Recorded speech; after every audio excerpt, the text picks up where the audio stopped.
शाम का वक्त है। कुछ लोग जंगल से गुजरने वाले थे। जंगल का खौफनाक रास्ता देख फॉरेस्ट ऑफिसर से ज्यादा चिंता सुधीर और अन्य चौकीदारों को हो रही थी। साहब, टाइम से निकल जाएं। रास्ता बहुत ही खराब है।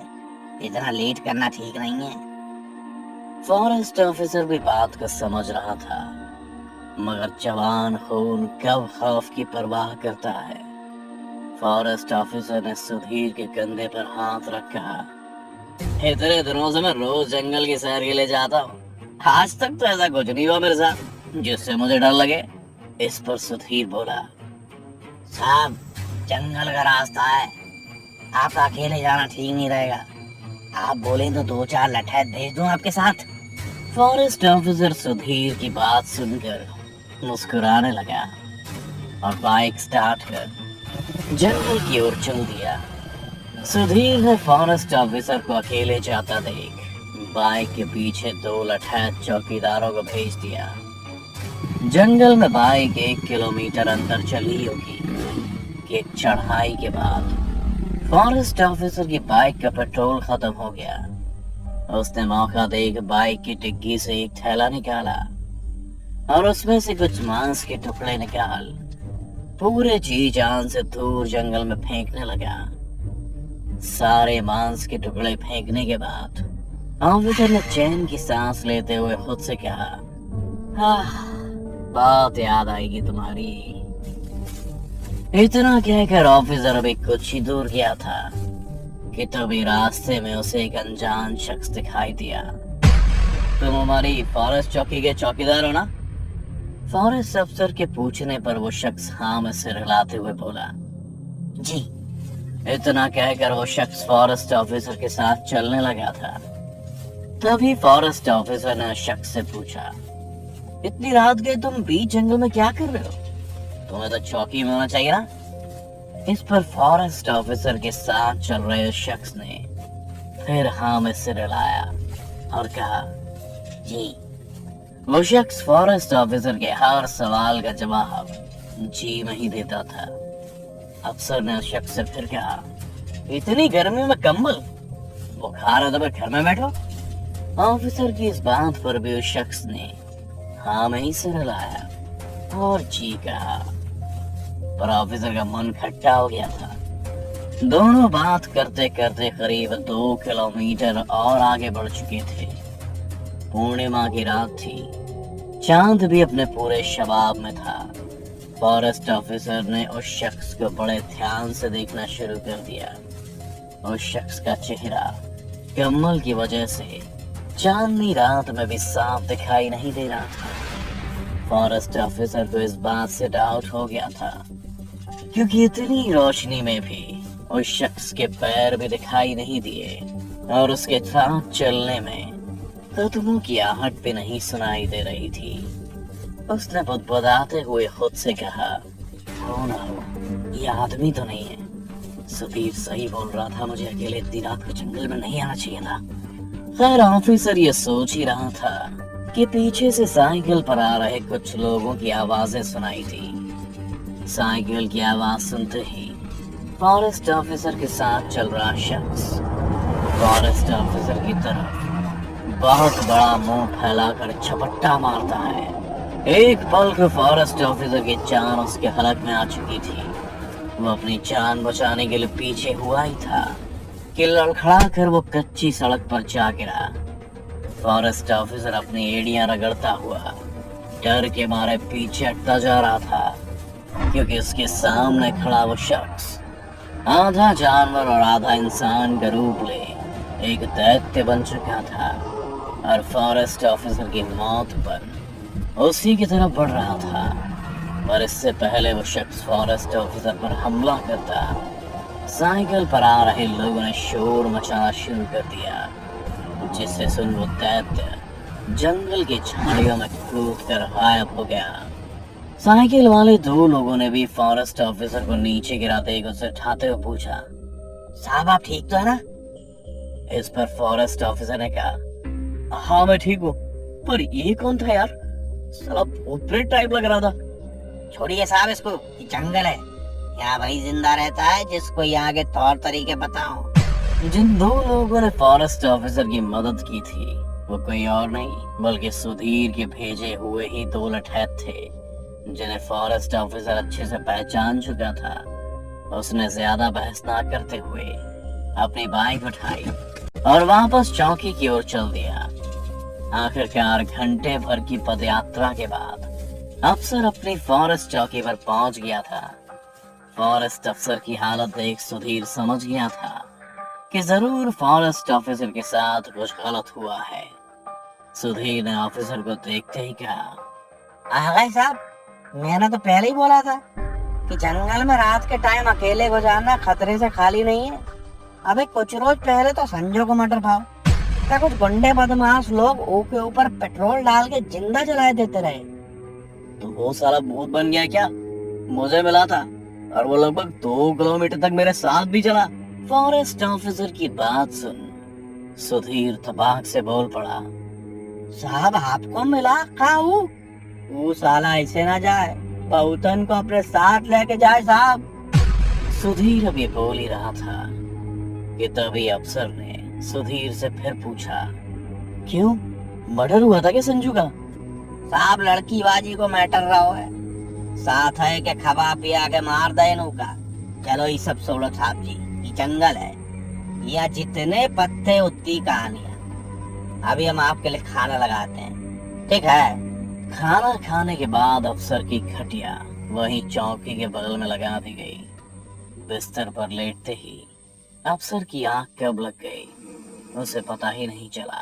रात के करीब 2:30 बजे छन छन की आवाज सुन अफसर की नींद खुल गई। जागते ही अफसर ने सबसे पहले अपने आसपास देखा पर उसे काले साए के अलावा कुछ भी दिखाई नहीं दिया। वो वापस सोने जा ही रहा था कि तभी उसे अंधेरे में एक पेड़ से लटकी एक उल्टी लड़की दिखी। वो लड़की लाल जोड़े में सजी रेंगते हुए ऑफिसर के पास ही चली आ रही थी। इससे पहले फॉरेस्ट ऑफिसर कुछ समझ पाता, घाट की रस्सियों ने ऑफिसर के हाथ पैर जकड़ लिए। फॉरेस्ट ऑफिसर मदद के लिए सुधीर को बुलाना तो चाह रहा था पर जैसे ही चिल्लाने के लिए ऑफिसर ने अपना मुंह खोला, घाट की रस्सियां खुद ब खुद उसके मुंह में घुसने लगी। वो दर्द के मारे तड़प रहा था, छटपटा रहा था और लाल जोड़े में वो लड़की फॉरेस्ट ऑफिसर के करीब आती जा रही थी। फॉरेस्ट ऑफिसर खटिया पर लेटा उसी की रस्सियों से बंधा पड़ा था। जब लाल जोड़े में वो लड़की उसकी छाती पर आके बैठ गई और उसकी छाती में अपने लंबे नुकीले नाखून गड़ाते हुए बोली, मुझे बर्बाद करके तू यहाँ मजे कर रहा है? तुझे क्या लगा मेरी जिंदगी बर्बाद करके तू जिंदा बच जाएगा? उस लड़की की बात सुन और उसका डरावना और खूंखार चेहरा देख फॉरेस्ट ऑफिसर की रूह कांप गई थी। वो कुछ बोल तो नहीं पा रहा था लेकिन उसकी आंखों का डर देख ये साफ पता चल रहा था कि वो इस लड़की को बहुत ही अच्छी तरीके से जानता था और उसे उसकी आंखों में अपनी मौत साफ दिखाई दे रही थी कि अचानक ही फॉरेस्ट ऑफिसर बोलने लगा। उसके हाथ पैर की रस्सियां अपने आप ही खुल गईं क्योंकि फॉरेस्ट ऑफिसर को बचाने सुधीर आ गया था। वो अपने एक हाथ में भभूत और दूसरे हाथ में एक माला लिए कुछ मंत्र बुदबुदा रहा था जिसके असर से उस लाल साड़ी वाली औरत की शक्तियां कम होती जा रही थी। कुछ पल बाद ही फॉरेस्ट ऑफिसर एकदम सही सलामत खड़ा था और लाल साड़ी वाली औरत हवा में तड़प रही थी। कौन है साहबी? सुधीर के पूछने पर ऑफिसर बोला, पता नहीं कौन है, मैं तो यहाँ चैन से सो रहा था कि अचानक ये लड़की मेरी छाती पर आके बैठ गई और मेरी छाती में अपने नाखून चुबा रही थी। ऑफिसर की बात सुन सुधीर ने उस लड़की से पूछना शुरू किया, बोल जल्दी, कौन है तू? क्यों मेरे साहब की जान लेना चाहती तू? बोल जल्दी वरना ये मारा तोड़ के तुझे भस्म कर दूंगा। मुझसे क्या पूछता है? अपने साहब से पूछ। मुझे बर्बाद कर यहाँ जंगलों में चैन की सांसें ले रहा है। आखिर ऐसा क्या गुनाह किया था मैंने जो इसने मेरे साथ इतना बुरा किया। लड़की की बात सुन सुधीर भी सोच में पड़ गया, लेकिन इससे पहले कि वो उस लड़की से कुछ पूछता, ऑफिसर बोला, सुधीर मत सुन इसकी, ये एक भूतनी है और तू अपने साहब की बात मानना भूतनी की बात मान रहा है। मैं तो कहता हूँ तोड़ दे इसकी माला और भस्म कर दे इसको। अपने साहब की बात सुन सुधीर माला को खींचने लगा था, जिससे हवा में वो लड़की दर्द की मारी तड़पने लगी। उसके शरीर से हल्का हल्का धुआं भी निकलने लगा था, पर उसने हार नहीं मानी और दर्द से कराते हुए बोली, मैं और तुम्हारा फॉरेस्ट ऑफिसर विनोद अच्छे दोस्त हुआ करते थे। ये मेरे से प्यार करता था, पर मैं नहीं। इसने मुझे मनाने की बहुत कोशिश भी करी। ये मुझसे शादी करना चाहता था, पर मैं मजबूर थी। मेरे पापा मेरी शादी कहीं और तय कर चुके थे। ये बात तुम्हारे ऑफिसर को हजम नहीं हुई, तो जिस रात मेरी सुहागरात थी, ये पता नहीं कैसे मेरे कमरे में आ गया। मैं शादी के जोड़े में बैठी अपने पति का इंतजार कर रही थी कि अचानक ये मेरे कमरे में घुस आया और मेरे चेहरे पर तेजाब डालकर मेरा चेहरा जला दिया। मेरा चेहरा जल रहा था, मैं दर्द से चीख रही थी। मुझे इस आदमी ने बर्बाद कर दिया। मैं इसकी नहीं हो सकी तो इसने मुझे किसी और का भी नहीं होने दिया। इस हादसे के बाद मेरे पति ने मुझे छोड़ दिया। दुनिया वाले मेरा चेहरा देखकर घिन खाने लगे। मुझे खुद से नफरत होने लगी थी, पर मैंने हार नहीं मानी। अपनी जिंदगी को नए सिरे से शुरू किया, लेकिन ये भी बर्दाश्त नहीं हुआ। ये विनोद फिर से मेरी जिंदगी में आया, मुझे तबाह करने के लिए। ये मुझे अगवा करके इसी जंगल में ले आया और रोज मुझे अपनी हवस का शिकार बनाने लगा। किसी जानवर की तरह मुझे रोज नोचता था। मैं कब तक इसकी दरिंदगी बर्दाश्त करती? मैं हार गई और मौत को गले लगा लिया। फिर मेरे मरने के बाद इसने मेरे जिस्म के टुकड़े किए और रोज जंगल में सैर करने के बहाने ये मेरे जिस्म के सब जंगली जानवरों को खिलाया करता था। तो अब तुम ही बताओ, क्या ये इंसान जिंदा रहने के काबिल है? उस लड़की की बात सुन सुधीर दंग रह गया। उसे समझ ही नहीं आ रहा था कि भला कोई किसी के साथ इतना बुरा कैसे कर सकता है। लड़की की कहानी सुन सुधीर ने अपना जादू रोक दिया। अब फॉरेस्ट ऑफिसर से बोला, तो जंगल रोज रात आप इस लड़की के शरीर के टुकड़े फेंकने जाते थे। मुझे तो लगता था खूंखार जानवर सिर्फ जंगल में ही मिलते हैं, लेकिन आप जैसा घिनौना जानवर तो मैंने आज तक नहीं देखा साहब। आखिर क्यों आपने इस लड़की के साथ इतना बुरा किया? हाँ? सुधीर की बात सुन विनोद ने उस लड़की से कहा, संचिता तुम्हें याद है एक रात पार्टी से निकलने के बाद हम मेरे घर आए थे और नशे में हम दोनों एक दूसरे के करीब आ गए थे? हाँ, पर वो मेरी गलती थी। विरोध में बहक गई थी। मैं तो पागल हो गया था ना। तुम मेरी लाइफ की पहली लड़की थी जिसके साथ मैंने वो पल बिताए थे। फिर मैं तुमको कैसे इतनी आसानी से जाने देता?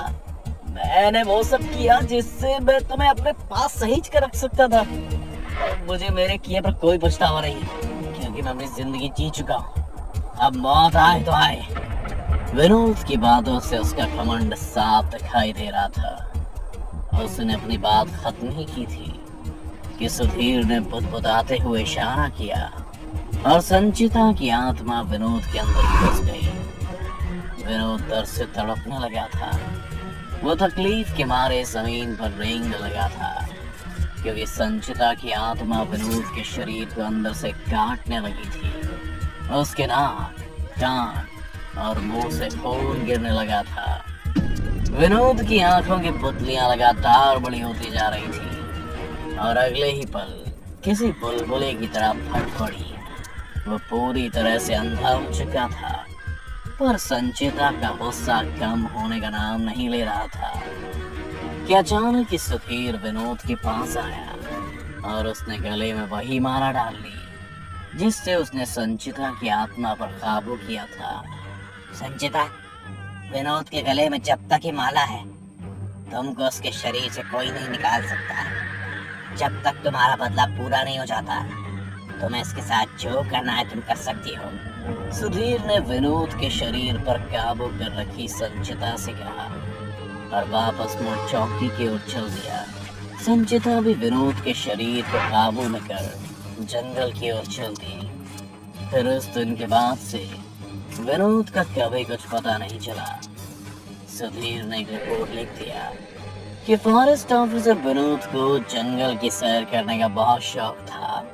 एक दिन वो सैर पर गए तो पर कभी वापस लौट कर नहीं आए। इस हादसे को आज 5 साल गुजर चुके हैं और कभी कभी रात को सुधीर को जंगल से किसी के चीखने की आवाज आती है। सुधीर जानता है कि आवाज विनोद की है, पर वो इसे किसी भूत प्रेत या आदमखोर की आवाज बता एक झूठी कहानी बना देता है ताकि जंगल का खौफ बरकरार रहे। प्लीज़ हमारे चैनल को लाइक और सब्सक्राइब कीजिए और बेल आइकन दबाना मत भूलिएगा। Thank you.